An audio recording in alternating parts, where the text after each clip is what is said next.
Sean Franklin and Nicole Smith from Blood and Iron Martial Arts. We're here today to talk to you about some of the common mistakes people make when interpreting historical manuals.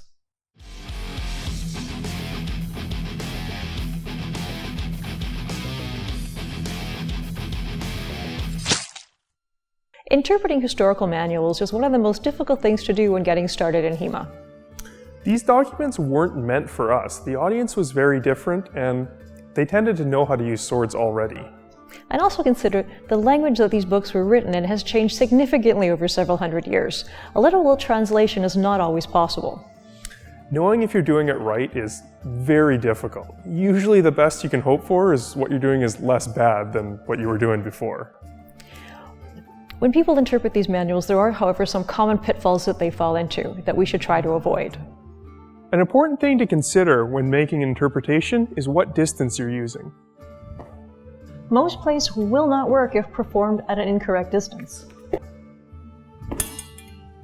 The other thing you have to consider is even if you think you know the distance, will your partner let you get there?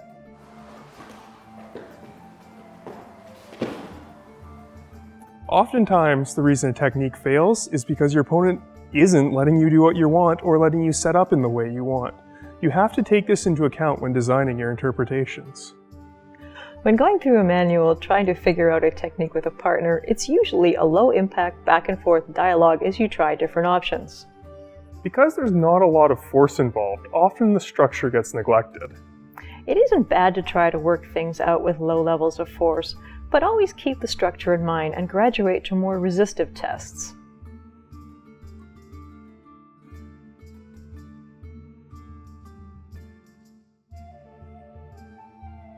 When you go slow, you have all the time in the world to react to your opponent, and you can do some really nice counters.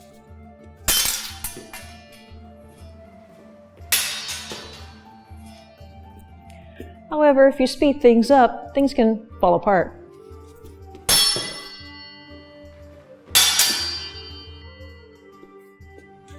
This is because you're not accounting for the reaction time it takes to perceive your opponent's action. Every good interpretation has to do this. Something can look really good on paper, but if you're not getting these openings in sparring, it might be because you're assuming a reaction time that you just don't have.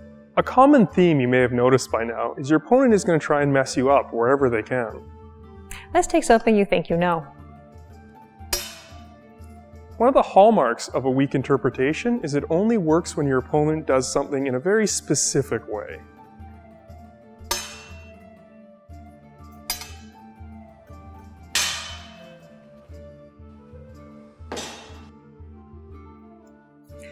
A good interpretation will defend you against an opponent with a reasonable amount of variation.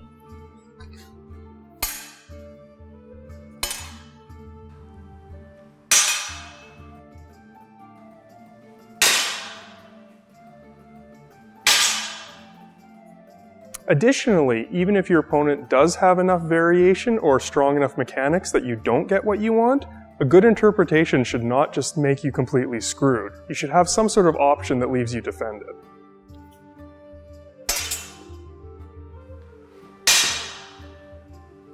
The next one gets a little tricky.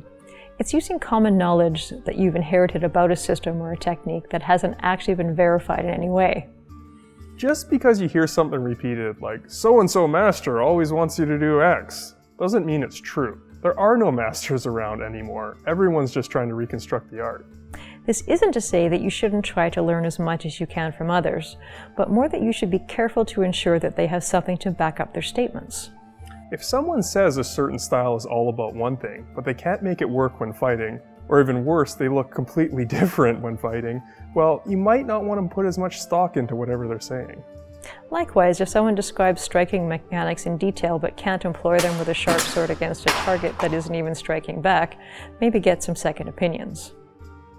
Reconstructing sword techniques from historical documents is really, really hard. And the saying, "Experience is the name we give our mistakes," is very much at play. Good mechanical techniques are not created by sudden flashes of inspirations while you're reading through a historical manual. It comes through trial and error, hard work, and training. You might have the clearest idea in your head about how something's going to work, but that doesn't mean it necessarily reflects reality. You need to go out, Give yourselves some hard tests that will definitely show you what the difference is when it comes to the real application. It's a process we're all working on.